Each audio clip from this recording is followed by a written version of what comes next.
Ladies and gentlemen, I'd like to start the session in the fight against protectionism. I'd just like to observe that this is a session which is on the record. There's no question that a crisis is sweeping through the world economy today. If we look at the trade volumes, particularly the recent data that we've gotten in November, if we look at freight rates, if we look at the real evidence, we're seeing very, very significant falls in all of those variables. I think it's also clear from what's happened in the global economy the degree to which we live in an interdependent world. There was a lot of talk at the last Davos meeting about the potential for the developing countries to grow, to decouple the global economy. But if ever we needed reminding of our interdependence, it's in these data where we see that the crisis has spread globally. And of course that has major implications for the topic that we're going to deal with today. Historians debate about whether or not those Smoot-Hawley tariffs in the 1930s were really the cause of the Great Depression. I think there's some reason to argue about that, but there's very little doubt that they had a severe impact in making that recession or depression much, much worse. So the question that we basically are asking today is, could that happen again? Now, they say from Tolstoy that happy families are all alike, but every unhappy family is different. And likewise, I guess, it's probably going to be true that this economic experience is going to be different. There are reasons for hope. One of those is particularly the fact that we do have a system based on the rule of law, at the center of which is the World Trade Organization. And certainly, we've heard leaders in the past few days, everyone has been very clear that they would like to avoid the dangers of protectionism. So our mouths are in the right places. But the question is, are our actions going to mirror the statements that we're hearing?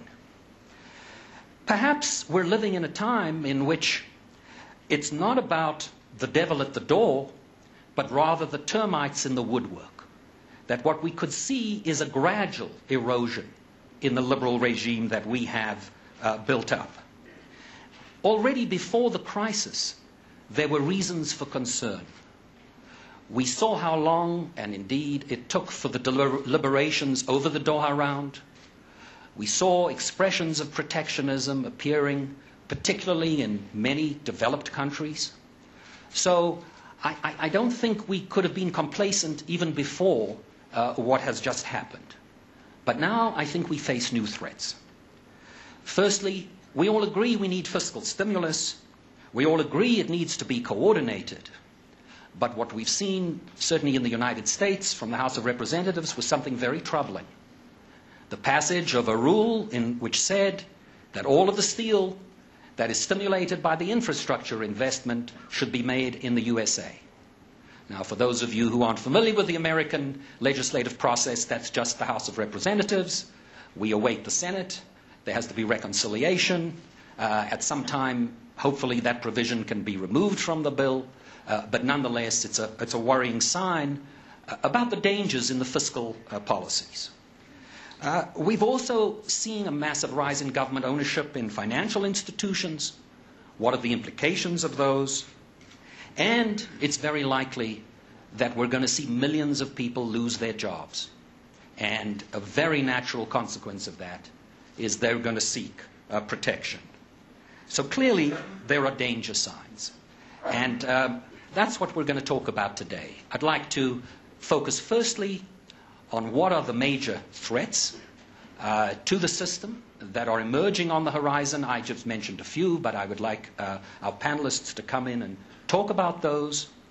And then we'll talk about concrete measures that need to be taken to ensure that this fight against protectionism during this period is actually won.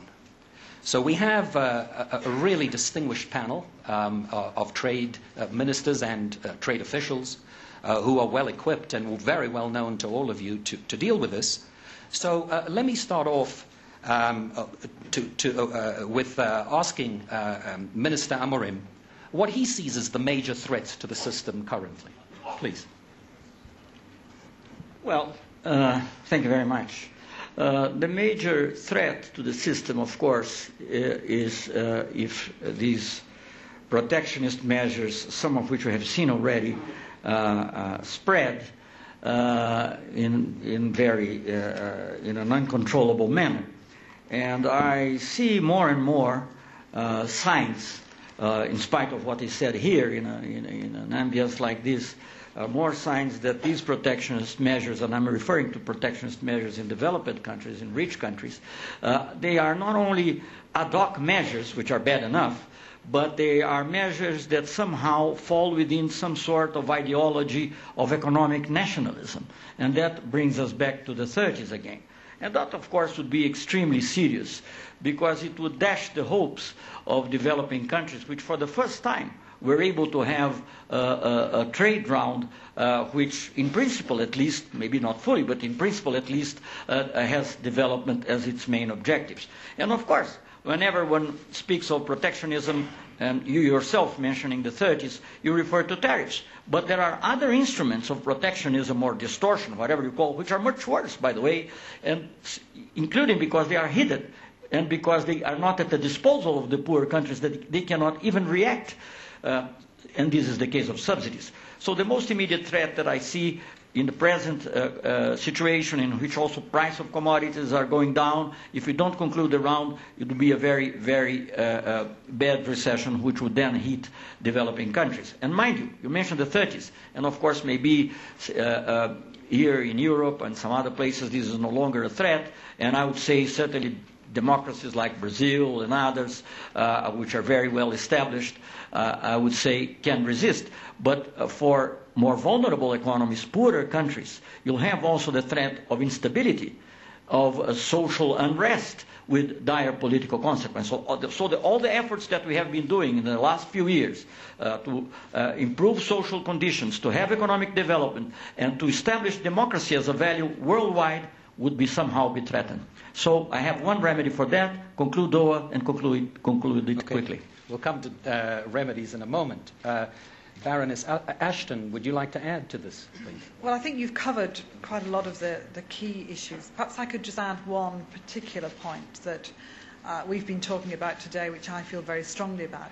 And it rather fits with what Celso was saying about the difficulties when, quite rightly, countries look economically, domestically, at what they need to do to support businesses, industries, individuals who are fearful for their jobs, for their businesses, for their families.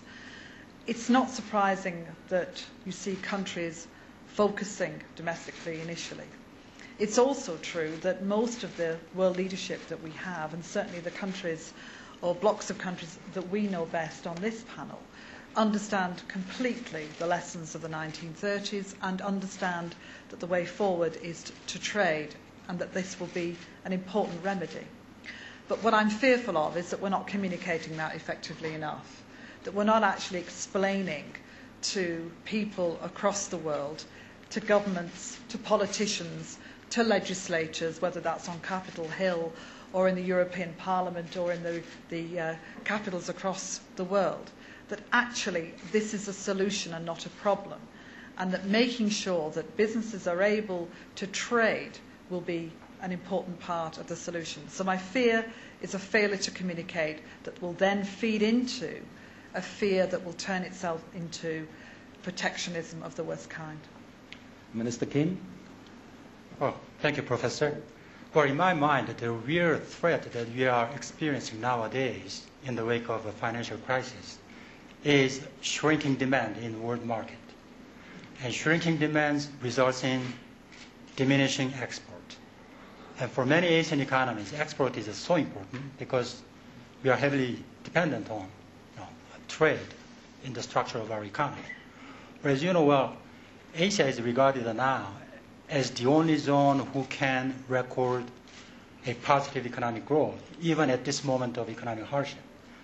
So I think we better pay more attention how Asian countries can perform at this time of economic hardship. Well, as a trade official, I would like to begin my ideas, first of all by saying that a freer trade can bring us bigger value addition. And at this juncture of economic hardships, many governments around the world is now very busy to devise out a good stimulus package. And in devising out this stimulus package, due to political pressure or some political demand from domestic constituencies, government is feel kind of temptation to go into to take certain protective measures. And in my mind, the more the government get involved in the market, then the more probable protective elements are introduced in the stimulus package.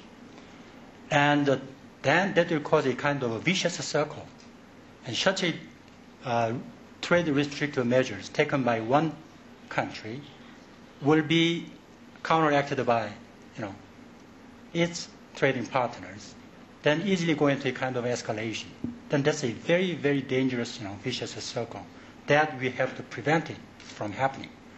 So here I think we have to pay attention for three things. Number one is we have to send a very good messages to our domestic population that trade restrictive measures, or what you call protectionist measures, is not the right answers at this juncture of economic hardship. So number two is we should be mindful whenever and wherever we try to devise out a stimulus program, then we should be mindful at least, quote and unquote, minimum requirement is to abide by WTO rule. And number three is, as Commissioner Ashton has mentioned, we need a good communication, among trading nations, because here everybody will be familiar with what you call prisoner's dilemma. If you act alone, if you think alone like a prisoner in a cell, then your ideas get exacerbated and your actions can be exacerbated. So we need to have a good communications among trading partners. And one good policy tool that we can have a good communication is to delegate a certain monitoring functions to World Trade Body, which is WTO. So we're getting into some solutions. Mm-hmm. And I think it is time for us to get concrete, because I think there is a consensus about the nature of the threats that we're establishing. And obviously, one key part, potentially, of the solution is to conclude the Doha round, which we have been negotiating for a long time. And there's no better person to ask the question than to the Director General of the WTO, Pascal Lamy. Can we conclude this round and restore a lot of confidence around the world that, in fact, rather than these simple expressions, we're actually going to see something happen that is legal and binding? Well, I mean, it's obviously number one on the to-do list. It's not the only reaction to this threat which you have identified, but it's obviously number one. Why?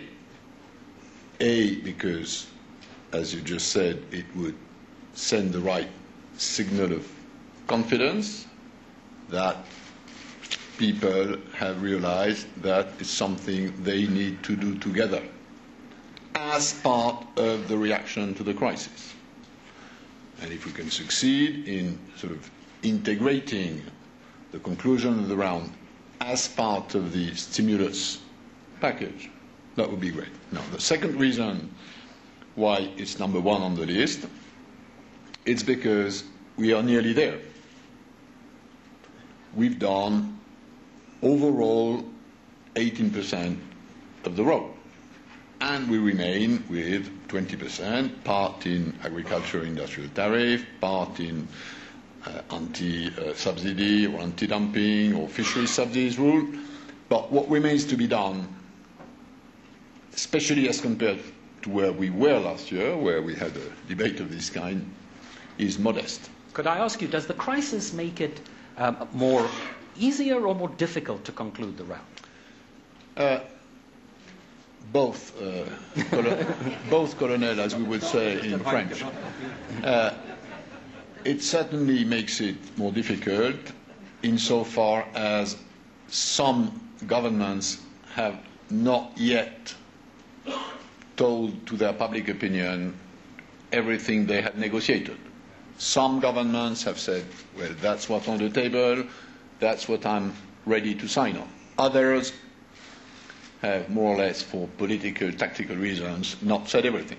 And of course, I suppose, if I'm a trade minister and I now go to my parliament saying, good news, we have to open trade, although this will take 5 years for developed countries and at least 10 years for developing countries, so it's not for tomorrow, probably not that easy. Now, on the other side,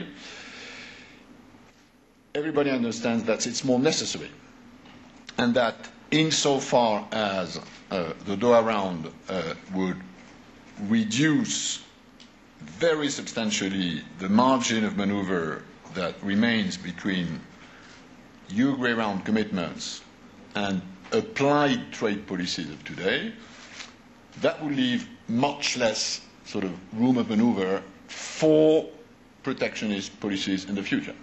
So I think that's the rationale behind it, and what I get from the ministers, what I get from the heads of state and government is that that's priority number one. Now, there are a few other things we can do, but I think we'll come back to that later. That's my main answer to your question. Well, thank you. Well, Minister Leuthard from Switzerland. So suppose it happens that the Doha round is concluded. Now, we know that the major emphasis of the Doha round, the fulcrum, has been agriculture. So when you come back to Switzerland and the agreement has been signed, what does it mean to you? How will you sell it to your constituents in Switzerland, given that your farming sector in particular has a high rate of protection? Well, it depends on the result I will get in services, or perhaps also access for our industrial goods. So this is actually the main question. Do we have at the end a balanced outcome? Because, well, in services in July we got very promising offers, but it was not negotiated so far. So I don't know. And this makes it also difficult in the process. And it was better in good times when you have growth rates with promising numbers, and now in difficult times to convince at home your people, well, now we give up a certain protection with tariffs, with subsidies, we open markets. This is very difficult, but it's not only Switzerland. I think everybody of trade ministers have an element which is very sensitive. And in my view, this can be only solved at home when we also can, in our communications, convince that trade in general is the best stimulus package anyway. Competition is as a philosophy a good thing who leads to prosperity and better prices. And offering access to your markets brings you also access to other markets. So as an ideological way, this is the best thing we can do. But this is, in a situation we are in now, not very easy. That's why we need a support from the business society. And especially the business society is also coming to us. Please know now we need some protectionism. We need some measures who don't allow others to compete with us. So this is a little bit contradictory also what we face in our home markets, and therefore I'm convinced we need support, maybe from the presidents, maybe from the academia or from the business side, that trade in general, reducing tariffs is the best thing to tackle this economic crisis. Minister Pangestu, from where you sit, is there enough on the table in the Doha round that you could go back and sell it so that people in Indonesia would be happy with what they're receiving and what they're giving up? If I may, just before I answer a question, but I will answer a question within this comment, I think one threat that has not been mentioned by the previous speakers is, for me, from a developing country, is the biggest threat. The biggest threat is the reversal of development, the progress on development that we have achieved to date, because if Doha does not happen, if there's loss of confidence in the multilateral trading system, if there's a continued rampant protectionism, especially by developed countries with subsidies and in the fiscal stimulus programs, the access to markets by developing countries are going to be gone. And we all know the benefits for Doha is going to benefit mostly developing countries. And the financial protectionism, which hasn't been mentioned, the reversal of capital away from emerging markets. The IIF made a very scary projection saying that the amount of capital flowing to developing countries is going to decline from around 1 trillion to only 150 billion. So that means we are already feeling the effects. All developing countries are feeling the effects. It affects your trade finance. It affects your ability. Countries that have done everything right, such as Indonesia, we've done all the reform policies. We normally can raise money to finance our budget deficit for development purposes from the commercial market. We can't do that anymore. So these are the two real threats that will reverse development. Now for Doha, I think what we have to be committed to is to resume the negotiations and move forward. I think that's one very important point, because I think what's sort of on the table already for agriculture has a lot of benefits for developing countries, and even some parts of the NAMA, which reduces peak tariffs, that will also benefit developing countries. But of course, there has to be other things on the table for there to be sufficient benefits for developing countries, including what is not in the single undertaking. We talk a lot about this. It's aid for trade. It's a complementary part of the single undertaking, but perhaps this is really the time to ratchet up aid for trade and make it specifically targeted towards helping developing countries managing this crisis. For example, I don't know, trade financing may be one very particular area where we could really focus on, given the threats that I just mentioned. Well, thank you. Minister Amorim, I'd like to ask you also sort of a two-part question. Firstly, what are the most difficult things for you to do to get an agreement? What are the other countries asking Brazil to do? And what are the most difficult things are you asking foreign countries to do? So give us a sense of where is the rubber hitting the road in this negotiation, specifically? Well, quite honestly, I think we have passed that stage, because what we had in July, and this applies both to agriculture but also to industrial goods, was a satisfactory package for 99% of those present. Of course, there's still some things that had to be discussed, like the safeguards for developing countries. There are issues of great interest for us, like cotton. And so there were other issues that had to be discussed. But I think the basic agreement, the basic balance between agriculture and NAMA was there. And it was accepted by the European Union, it was accepted by Japan, it was accepted by Australia, it was accepted by Canada. It was my impression that up to a point it was accepted even by the United States. But as we were not able to finish the round at that stage, because of other reasons, I don't want to go into that now, then, of course, when we went through December, then the United States, I have to be clear on that, increased their demands on industrial goods. And that would certainly tip the balance and would make us also again make new demands, because we had accepted, for instance, in the area of subsidies, much less than we had originally defended. But, you know, an agreement, everyone has to make concessions. We thought we had a reasonable agreement. And let me just say, and the value of this agreement is much clearer now than it was 6 months ago. And if there was one positive signal that I had here in Davos in the discussions, was the fact that some sectors, at least of the business people from the United States, are seeing it that way. Well, the business people, but What's your sense of the American administration? I mean, it is interesting.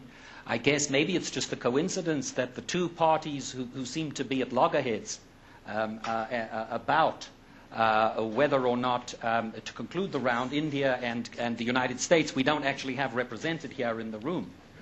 So let me ask you, are you positive about the prospects for President Obama coming in and negotiating to conclude the round? Well, we had positive signals from President Obama. I think it's public because it's in the papers anyway, that in the talk between President Obama and the Brazilian President, President Lula, Obama himself raised the question of the importance of concluding the round. So I'm positive on that respect. I am sure that if there isn't a reasonable agreement there, India would also be part of it. Thank you. Baroness Ashton, are we just on the verge? Just a few more things to do and we can get there? I'm actually fascinated by your yes. poll. So I'm sorry for the distraction. No. Okay. I was going to comment on that if I was allowed to. Please do. Yes. But to answer the question you asked me very briefly, I think we are substantially there. There's no doubt in my mind that with a strong political will, we can resolve the final questions that have been left outstanding. And that's what we need to move towards. And there are implications for the new US administration. We've got elections in India coming up. So there are real political considerations to be taken into account, but I do believe we're there. Can I say something about this? Yes, please. This is Facebook, and we've put this question on, and you're seeing the responses. I mean, what's interesting is the question that's been asked, and I want to make a distinction because, and I declare an interest. My husband runs a polling company, so I'm quite steeped in how opinion polls work. And of course the answer to that question will give you the result that's there, because of course countries are going to protect their domestic markets and so on. The question is how you do it. So I'd like to see a set of questions that actually explore the real question, which is the difference between protecting, supporting, doing fiscal stimulus to support your economies in order that you can then trade in the open market, and actually getting underneath that question. So I do hope that what we'll see coming up in a bit is actually a question that actually asks something really interesting and asks the right question, in my view, because that's a misleading question, which of course will give you that answer. Okay. I hope everybody on the panel agrees with me. Could I ask if we could take it down? Thank you very much. It is important to be interactive, but as you can see, there are some limits in the precision with which we can interact. So if the Doha round were to be concluded, what would be the implications? Well, you mean when it is concluded, what? Yes, let's assume we get the Doha round out of the way. As Ambassador Amorim mentioned, we know more or less what's in it. Now we've done it. Mm-hmm. Are we safe in the fight against protectionism? Oh, yes. Well, what else do we need to do? Now that we are talking about fight against protectionism, I think the best answers we can have is the early conclusion of the Doha round. Okay. Because we trade officials are working for a trade creation, trade promotion. So let's do that. What's next? What's next? Well, in responding to this kind of a trade deal, different countries have different problems. But in my mind, I think there is a certain relevance in terms of the level of difficulties different countries are experiencing. Is if a country has a very strong social safety network or a good program of trade adjustment, then that government has much larger policy room to respond to trade deal.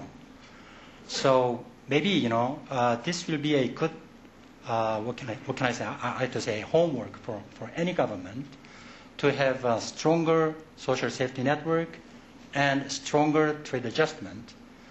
Well, for which Korea is working very hard also. Another thing I would like to add is,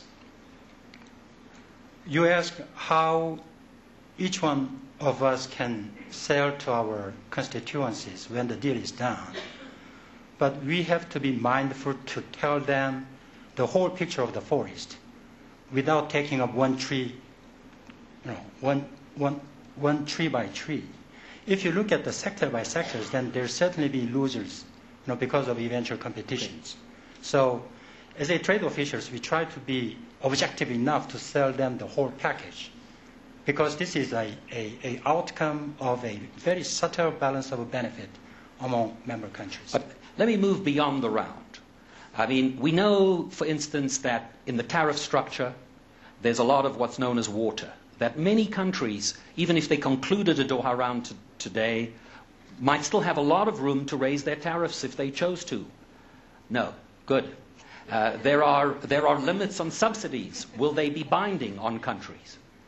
And then again, what about these financial issues? So let's hear, will the Doha round really tighten the system enough that this wiggle room won't remain? Well, let's try and answer this question very precisely. If we conclude the round on the basis of what's on the table, which Celso rapidly characterized, which Mary rapidly evaluated, we will not be safe, but we will be much safer. And, you know, in life, it's one thing to be safe, it's one thing to be just nicely safer. Now, where we will be much safer? We'll be much safer tariff-wise. Peak tariffs, which have persisted for the last 60 years, will be erased. Developed countries, emerging countries, will totally reduce this difference between bound tariffs and applied tariffs, plus more for developing countries, plus more below the level of their applied rates. In terms of subsidies, US, EU, Japanese trade distorting subsidy ceilings will be slashed down by 70 to 80%. There will remain a bit of that for next time. Always have to think about next time. But it's very substantial. The level of duties collected worldwide will be divided by 2. And 2/3 of that will appear in developed countries' markets, and 1/3 of that will appear on developing countries' markets. So it's a big package. Now, will this totally free trade? Of course not. Technology, life, business invents trade frictions every day. There are non-tariff barriers which for some countries are a biggest impediment to trade than tariffs. If I'm a developing country and I have duty-free, quota-free access to the European Union or to Japan or to US, I still have a problem of rules of origin, because they will give me zero tariff, no quantitative restriction, but they will lock me into a rule of origin that I have to build 40% of the value of the product into my market. If I'm Rwanda, Benin, Zambia, no way I can do that. No. Canada has a very simple added value criteria, which is 25%. Now, if we were all to agree that it's 25% for everybody, that would make your life much simpler. So there are tons of things of this kind that can be done later. It's not part of the mandate for the moment. So there's quite a large menu to come. Okay, but let me get a little broader. Let's take the auto bailout that the United States is talking about. We're going to give money to the big three in the United States, and we see similar programs being initiated abroad. We hear that some of this is being given only on condition to domestic firms, only on condition for domestic employment. Does that violate the WTO rules? If that were to be done, would we see cases? Doris? Well, in most cases, in my view, probably it's within the framework of WTO, but close to violation. So that's why we got Pascal also a mandate that he monitors all this possible violence of WTO rules. In my view, transparency is the best thing also to have a clear view what is allowed, what is market distorting, and what is really... Wouldn't you say it is market distorting? I mean, isn't it clear why? I mean, we know it's happening. In my view, when you really the steel case you mentioned, or that you just give offers to companies for your national employees, this is, in my view, market distorting massively. And this, for other countries, it has an impact that it's a domino effect. Either you make the same procedures, you install the same policy in your national policies, and then we are back to the roots 20, 30 years ago. And this is, in my view, something WTO can contribute when we monitor very safely positive examples of countries who open the markets or who even reduce tariffs or other measures, and tariffs who get up, or other subsidies or other measures who distort market access. So in my view, the monitoring will be a key element in the next 2-3 years to avoid protectionism and to tell parliaments who decide... But does monitoring avoid protectionism? That's the question I was asking. I mean, we know it's happening. Is the United States going to be embarrassed? I don't think that's important, right? We've got a rule of law. So do the rules... I guess what I'm getting at is, do the rules, are they sufficiently written, or do we need to think of new rules to govern things like the subsidies we're seeing, and in particular in the financial area? Are we adequately covered? Well, the financial area is more complicated, but we have a very stringent subsidies agreement, and I would say that prima facie, yes, these measures are contrary to the WTO. Certainly, apart from the subsidies agreement, which prohibits the infusion of capital, there is also the TRIMS agreement, which forbids demands on national content. But anyway, I mean, there is also this Latin saying, sumus jus, summa injuria. We are in a moment of crisis. We don't want to force everything now. It will be up to the countries that feel affected then to raise the question through the dispute settlement. But the problem is, if we don't conclude the round, I come back to that point, what it will be at stake will be the credibility of the system, and even this way, which Brazil used quite frequently in cotton, including sugar, in airplanes and so on, which is the dispute settlement, people will say, well, they're not trying to conclude the round. This is something that we are reverting to bilateralism or to national, economic nationalism. So the system itself will be less attractive. And I think this is the big thing. If you allow me just one moment, because I was a bit distracted by this other interactive phenomenon. Just if I could say, there are other very important negotiations going on. As you know, climate change, for instance, they are also very, very complicated from a technical point of view. If we are not able to show that political will can overcome some specific and special interest in the area of trade, how we'll do that in climate change? How we'll do in security matters? So, I think concluding the Doha round is a simple example of how the international community could act in a cooperative way to combat the crisis. By the way, talking about climate change and security, as a trade minister... I'm a foreign minister. Okay, as a foreign minister who's both a foreign minister and an expert on trade, how do you feel, one of the dimensions of the climate change negotiations in some countries is to try to impose limits on imports from others. I mean, as a Brazilian with biofuels, you're very familiar with this practice already with respect to your trade with the United States. When it comes to security questions, we're seeing a lot of measures being taken at the borders which inhibit trade.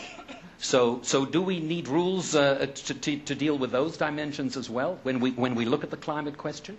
Well, certainly we'll need, and of course humanity is an evolving process, isn't it? We can't think that everything will be ready on one go. I think if we look at all the problems at once, we'll seem more excessively complicated, and we may give up. That's why I'm saying let us put our effort on what is attainable, what is there. It requires political will, not much technical effort. Pascal knows that I even disagree with him. I don't think it's 80%. It's 80% in number of pages. In number of difficulties, we did 95% of the most difficult work, if you look at it from the point of view where we were in Cancun or where we were in Hong Kong. So I think we should do that, and that would be a signal that we'll also be able to do other things. Yes, please. I just would like, I would say we have a lack of rules, in my view, on social and environmental standards in the trade system. But this is not in this round. Probably this will be the key in the next round, but this seems to me very important because we will have in our countries these discussions in the next years, how we go for free trade when others don't have social and environmental standards in their national policies. This will be an upcoming theme in the next round, in my view. Could you respond to that comment too, Marie, and what you had to say? I think we've had lots of discussion on this climate change and trade issue, including starting in Bali in 2007. And our conclusion was that without the UN FCCC framework being completed, you will get a plethora of trade in the name of climate change, in the name of environment, trade instruments, which will be trade restrictive. So we need to have the climate change framework completed for us not to have trade instruments being misused in that way. There was one question that I wanted to ask because it's looming and it wasn't mentioned as one of the threats, but it is a personal concern of me and I just wanted to hear whether anyone else has an opinion.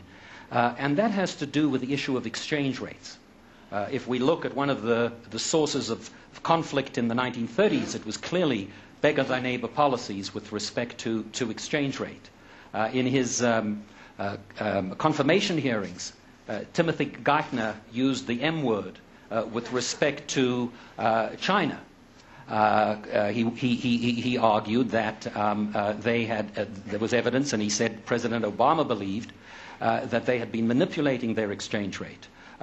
This, in my view, is somewhat outdated as a notion, but be that as it may, are you worried from an Asian perspective about that development, the friction between the United States and China potentially over exchange rate issues? Question on me? Ms. Pangestu, and I'll let you go first. let's hear the Asian view on that. Well, let us wait and see how the dialogue between two economic giants will continue. And well, certainly that can be a very controversial issue. Well, while one says there's a certain kind of manipulative operations, while the other side said no, that's not. So, well, for the time being, it is quite hard to pass a judgment on that. So let us wait and see how the dialogue will continue. Do you want? Well, I think to be fair to China, during the Asian crisis, they actually did not depreciate their exchange rate, and that actually helped the management of the Asian crisis at the time. Since I'm a trade minister, I'm not going to comment on the current situation of that, but I think it's something that we always, we would like to ensure that there's not friction between the U.S. and China, because it can have impact on the rest of the region. Okay, thank you. Let me turn to the audience to get some Q&A. Let me please urge you to be very brief, and that a question ends with a question mark. So please, let's start over here. And please mention who you're addressing your question to. Thank you. Gary Duncan from the London Times. I'd like to ask Mr. Lamy, I suppose, in particular, but also Baroness Ashton.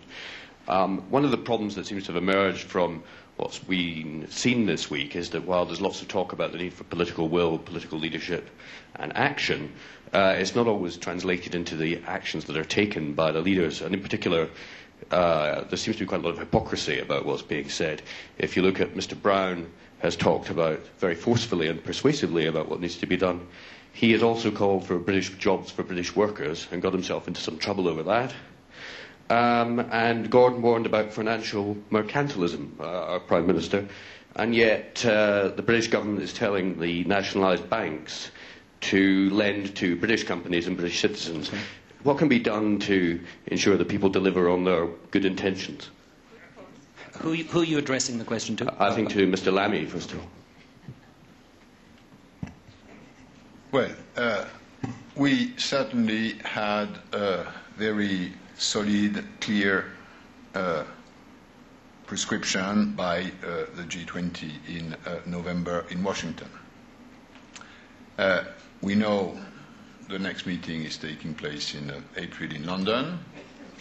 And as far as trade is concerned, the WTO will provide the G20 with a clear picture of what's happened and not happened. So the answer to this question is transparency. They've decided they shouldn't recourse to protectionism. At this stage, we detect a few spots on our radar screen. Maybe by then these spots will have disappeared. Maybe new spots will have appeared. We will sort of confront them with the image that compares their line and the reality. And, you know, the rest is in your hands. The rest is in the hands of public opinion. If leaders decide something and a few months later it hasn't been 100% implemented, that will show. And you will be able, through your various political processes, to do that. Now, in the meantime, I will do this not very gratifying job of watchdog. Baroness Ashton, do you want to come in on this? I do, because although I speak for the European Union, I was actually present in 2007 when Gordon Brown made the comment that you've taken out of a very long 42-minute speech, I think it was, and it's one sentence. And the trouble is that's what, if we're not careful, happens, is that expressions in a context that's quite different get taken out and then repeated back. And I know that's not what the reputable newspaper would do, but it is a problem more generally. And I think the Times is a reputable newspaper, let me be clear. But I think it is a problem more generally about this current position, and my point about trying to differentiate when national governments quite reasonably want to use their resources to support and develop industry, whether that's to protect and support industries that are clearly in grave danger at the moment, or those that they see the potential of the future, in order to enable them to operate in a global market. I don't think we should see these two things always as a deep contradiction. Sometimes they are, but not always. And actually, Gordon Brown, above all, in my view, has been, you know, the most consistent advocate of trying to complete the round. And therefore, I think we should give him the credit for doing that. Please. I'm Nelson Schwartz of the New York Times. I have a question just following up on Professor Lawrence's comments about the steel provision in the House version of the bailout package. Here in Davos today, the French trade minister specifically complained about that, but also called by name on Monsieur Lamy to act on it. And given that she has already said that, I was curious, Monsieur Lamy, if you could just comment on, is that something you're prepared to act on, and what the WTO position would be on that steel provision? Well, first, Europeans in general have a tendency to believe that the whole of the international system works like the European Union. It's not the case. I'm the Director General of the Secretariat of WTO, which is not exactly what the European Commission is. And I have good reasons to remember a few of the differences. So we are not in a legal environment where the DG of WTO can start an infringement procedure. And if somebody believes that, please go back to the books, because this is written in our treaty. In WTO, if there is a breach of the rule, it's members who ask for consultation and then for litigation against members. So I'm not that big cop as, for instance, the competition or the trade commissioner. Second, on this Steel Buy America provision, what I understand is that the administration is reviewing this clause. This is what I heard today.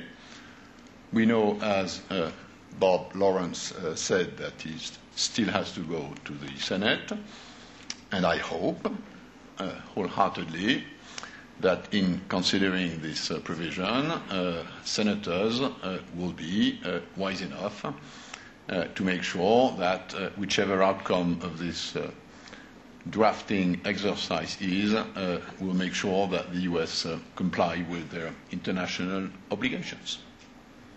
Thank you. Please, yeah, in the front. And then at the back, Nancy.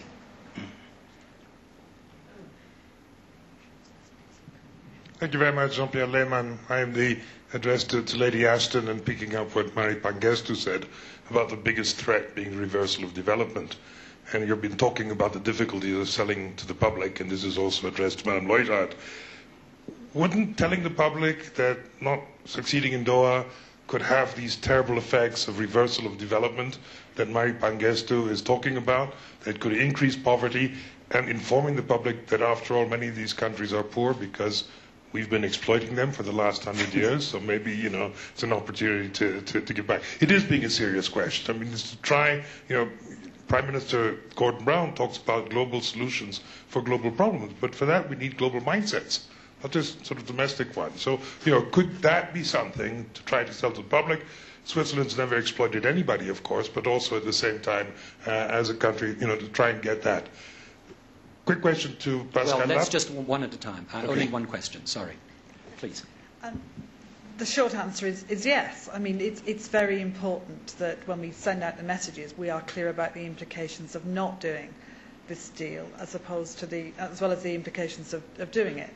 And you're absolutely right that one of the most worrying aspects of what will happen if we don't is the support for developing countries. I worry that support in terms of aid will start to decrease. I'm worried that the opportunities for their markets to expand and to be able to export across the world will dry up, and we know the implications of that. And these are often countries that are at the forefront of dealing with the problems and crisis of climate change. So for me it is a very, very significant message. I think what we have to do is have a mix of messages that play to the different audiences so that everybody gets to hear the consequences and can, from their own perspective, take the messages that resonate most with them and take them in.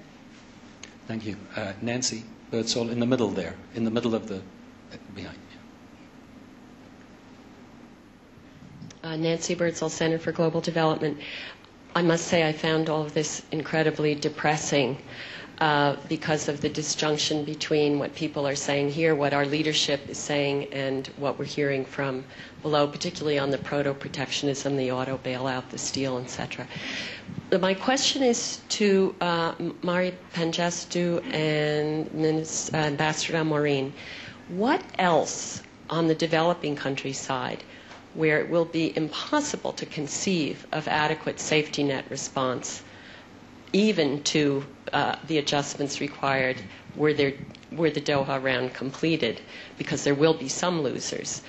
What else could you be pushing for in the G20 context? And I'm thinking particularly of the issue of the much more rapid replenishment of the multilateral development banks and much more energetic effort to do something about either SDRs at the IMF or some other form of generating the capital, especially given the stimulus packages in the developed countries, which, as you pointed out, are going to suck capital out of the developing world, make it very difficult to do counter-cyclical financing in your countries. Thank you. Is there anything else besides that? Yeah. Besides that? Besides that, and what priority, as trade ministers, might you put on that, compared to the rhetoric on finishing the Doha round, to make it a more interesting question, perhaps? Okay.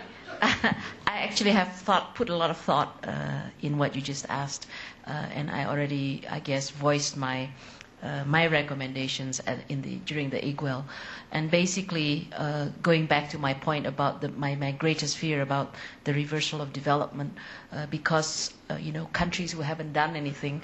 I think the way somebody put it, we've done all the right things. We did the reforms. We opened up markets as the World Bank told us to do, and then all of a sudden we got hit by a truck, and all this good development that we've achieved is going to get reversed just because there's no funding. So, and the funding for development, where is it going to come from? And I was arguing that, okay, you have to recap the multilateral and regional development banks. But you also have to have, whatever you're going to call it, a development fund, whether it's increasing the aid commitments or you have, we are recommending, Indonesia made this recommendation in the last G20 meeting in Washington, that there be an allocated funds, you can call it a global development fund, which will help countries which find problems in raising money for budgetary support that is intended for development purposes, so that we don't go back on our MDG, the achievements of our MDG goals, for that purpose, as well as you can combine it with the idea of Robert Zelig on a vulnerability fund, for countries in Africa which are still suffering from the food crisis. Even though the food prices have come down there, I think the number has gone from 100 million that are suffering from the hunger to 50 million, but it's still 50 million, and other issues that very, very poor countries are facing. So I think, and the funds have to be much more easily accessed, etc., etc. That would be a concrete proposal that I would hope would come out from L20 or G20. And the other one related very much to the trade issue that we keep on talking about is trade financing. I think having some kind of facility, expanding the facility and having some coordination, global effort on that, because even if you succeeded in Doha, even if you could keep protectionism at bay, even if you could have the access to markets, trade financing is the safest kind of credit, right? Even if you can't get access or guarantee or insurance on that, you can't do the trade. So those would be two very concrete proposals, apart from, of course, we will still want to push for ensuring that the Doha round will be completed. Mr. Amorim? Well, we just need to hear the answer from Ambassador Amorim. Well, thank you. Try to answer quickly. I mean, of course, the lady already gave some of the answers, and I do agree that replenishing the multilateral banks is very important. I would also say that other actions that have been proposed, some of them here actually by my president, like innovative sources of finance, especially for the very poor country. And this, of course, is not contradictory with what Mary said, to combat hunger and poverty.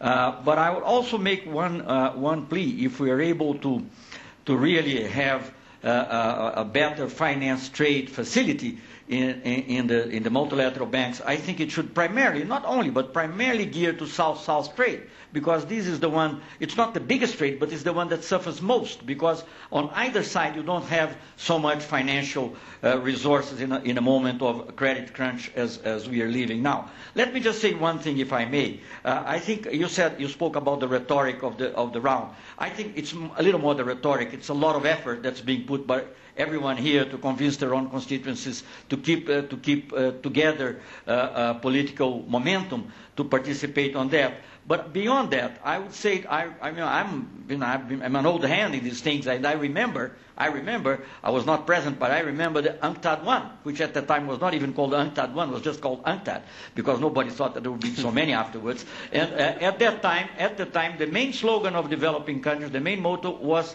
trade, not aid. So I'm not saying that aid is not important, but you see the centrality of, for instance, eliminating export subsidies. This is the most scandalous way of damaging the developing countries. I mean, and that's not abstract. I mean, think of for instance, export subsidies and also domestic subsidies. Think of the poor countries in Africa that produce cotton. I mean, and cannot sell their cotton because of the prices are already depressed. It will be even further depressed if the subsidies are maintained at the level that they are. Let me just make one final comment, if I may, because there is this question, will it reverse development? Well, this is one possibility. It may reverse. Some countries will probably be able to adapt. Not all of them. Some will be able. But even those that will be able to adapt will adapt in a less market-friendly way. And that's something that the rich countries have to take into account. For instance, in a country like Brazil, there is a mixture of market and state. I think it's a good balance. But of course, for other countries, the emphasis is much more on a state-led economy. And of course, if the world goes like the way it is going, without solidarity, with more protectionism, the conclusion of the Doha round is only part of that, I agree with that, then of course you'll see much more people asking for more state, less market. Mr. Dean? Yes, thank you. I know that most of the people here are delighted to have the change in American presidents that we've had. And some people are fearful of protectionism. And I think you'll find that the president is not going to be protectionist. But we glossed over the point that the minister from Switzerland made awfully fast. It will be very difficult for Americans to proceed in Doha or anything else unless we begin to talk about labor and environmental standards. Nobody in their right mind believes we can have the same wage standards throughout the world. But if we're going to eliminate hidden subsidies, it's not just the cotton subsidy is a hidden subsidy. It's the fact that environmental practices are very, very different, and they ought to be similar, and so should labor protections. I'd love to hear what the Swiss minister had to say, and I'd very much like to hear what the Indonesian minister and the Brazilian minister have to say, because it's going to be difficult for us to proceed in Doha or anything else without those kind of labor protections. Well, who wants to take it? A number of you were addressed. Yes. Let me give too much. So okay. Yeah.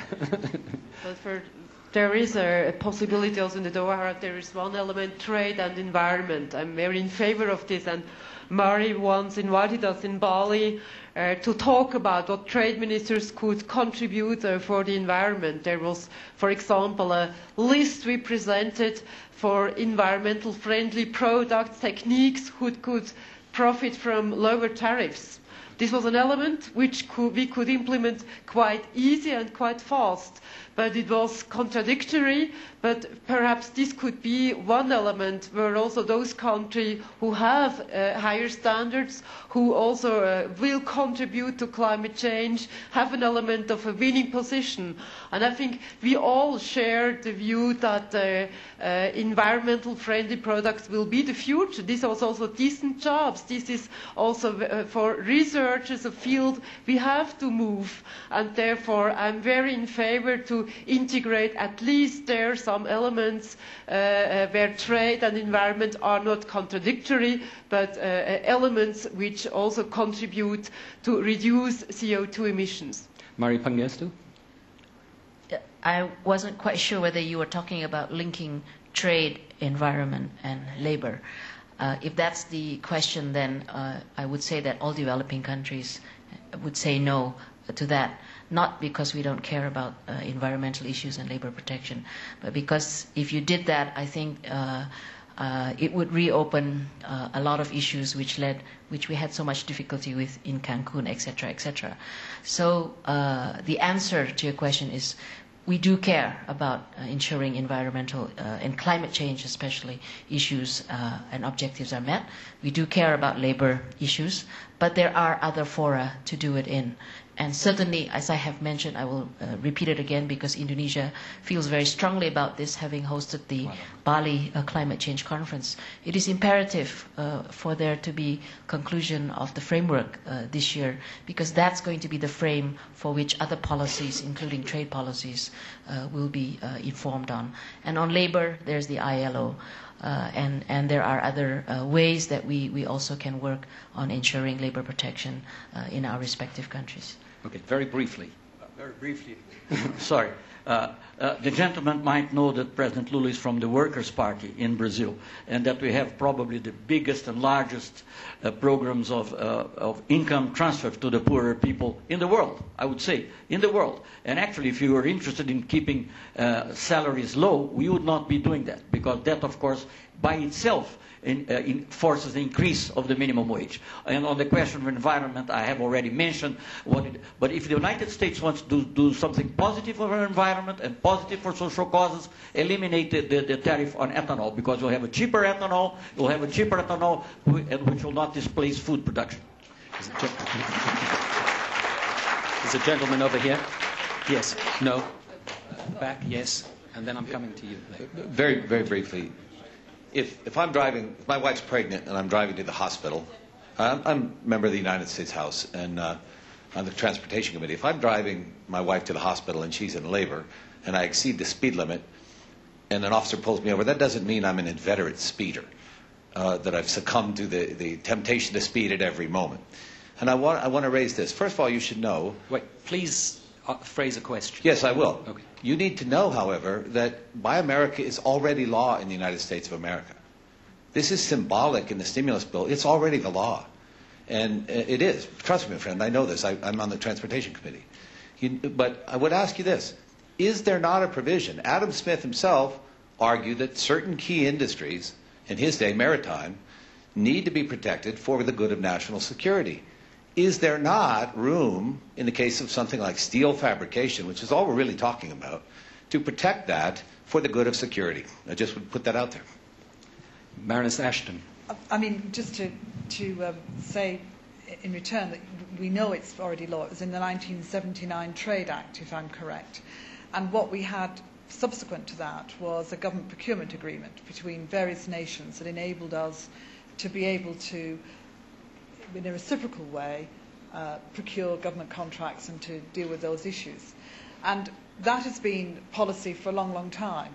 And if that were the policy that is being pursued on the Hill, then that's de facto what exists already and which those who've joined in into that agreement are comfortable with. I think the question then becomes as to why this now is an issue within the United States that has rejuvenated. And I've actually got, though I won't bore you with it, I've actually got the legislation. I pulled it off so I could read the specific clauses of what is being put forward. And you will know from the Hill that it's moving in a different direction. And I think the challenge that faces us all is a challenge I put back to you, which is looking to support domestic industries is important, but to support them in order that they can use their advantage as trading in a trading world, in a trading nation. And if we can take it from that angle, I think what you'll find is that you have no need to put in the new clauses, but rather can rely on what already existed. And that's what I hope the Senate will agree to do. And it's in the spirit of us working together, because we want to see a strong economy in America, just as we want to see a strong economy across the world. But it's doing it together and joining up together to approach this that's actually going to get us there. Thank you. Sharon Burrow, President of the ITC, the Global Labour Movement. Can I say, first of all, Nancy, good on you for raising the SDR issue. I don't know how the hell you get targeted global stimulus where the developing countries get a share of this unless you have that debate and we look at how to get money there, let alone meet the Millennium Development Goals. And, of course, our view is stimulus should be targeted at jobs, and there hasn't been a lot of discussion about jobs or the victims of this crisis who are losing their jobs and their homes, and that social time bomb we're talking about. But can I come to the trade issue? Because there's a missing piece of the reality here. If you go back, and I'll answer the question, but just if you go back and have a look at even the OECD's report, you all talk about growth in macro terms, yes, from trade, but working people know that people are more unequal. The facts are in. There's a huge tension out there, and it's building. What I want to ask is, why won't you change your narrative? Howard Dean is not proposing a prescription, and thank God for him, not proposing a prescription that says there's going to be a global collective agreement or one single global labour member. What's wrong with the Indonesian workers having the right to bargain collectively? And when you say the ILO's... Please phrase the question. Okay, but when you say the ILO's there, they're not there. There's no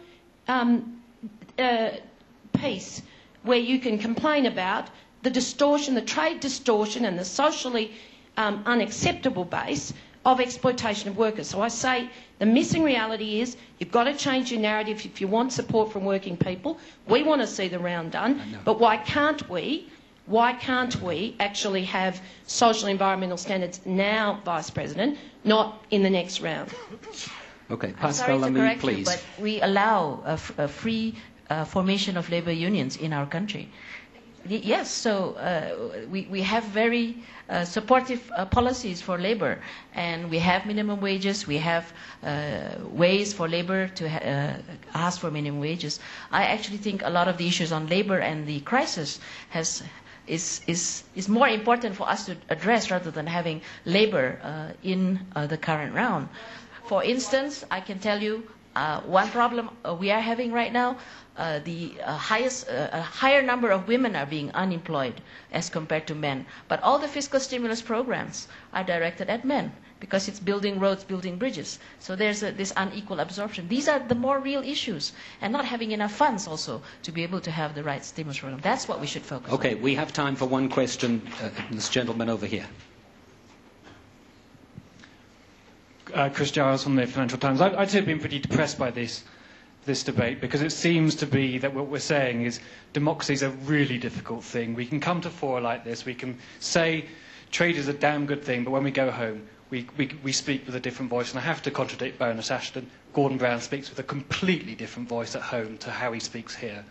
We hear that in Germany, we hear that in the US. So a question for Pascal Lamy. Can you cheer us up at the end of this debate? Can you tell us the three countries that do speak with the same voice at home and don't complain about their own domestic electorates? Well, I think the good news in your question is that we have plenty of democracies worldwide. And I think that's something we should keep, basically. Whichever the circumstances are, I'm not going as a sort of, international organization, DG, sort of technocrat-like, complain about members of WTO being run by accountable governments. That's one fundamental thing, whether it's trade, labor, environment, now, tomorrow, that should not change. Now, governments are accountable. They need, in order for trade agreements to be valid, the ratification of their parliaments. And once you are there, you inevitably enter into a political messaging process. And this is inevitable. And by the way, this is great. Because at the end of the day, this is how this rule of law sticks together. So, whichever way they use, whichever way they run their party, their coalition, the relationship with their public opinion, not for me to interfere. At the end of the day, what's important is that they sign the agreement which they've reached, and we're not quite there, with the authority of their parliament. And there's nothing more to say on that. I'm not the one who should interfere on how they get there. Not a problem, as long as they have their constitutional political authority at the end of the day. And mind you, true, and I knew that on the other side of the fence, democracies are difficult to run. But, what has been said about that, and I don't need to repeat it. Well, thank you. I would like to close, too, on a positive note. There have been a lot of discussion, actually, about global governance and how we need to expand the participation, in particular, of developing countries in global financial institutions. What I am struck by in the trade regime is that we have two great achievements, and we ought not to lose sight of that. We actually have an effective system operating with rules. Rules, actually, surprisingly, to which all members eventually adhere. The record of compliance with WTO rules by all countries is remarkably strong. And secondly, more recently, we've seen the emergence of developing countries as genuine players in the global trading system. So I think we've made more progress, actually, in the trading system governance than we have in other governmental institutions. Well, ladies and gentlemen, please join me in thanking our panel for what has been an excellent session. Thank you.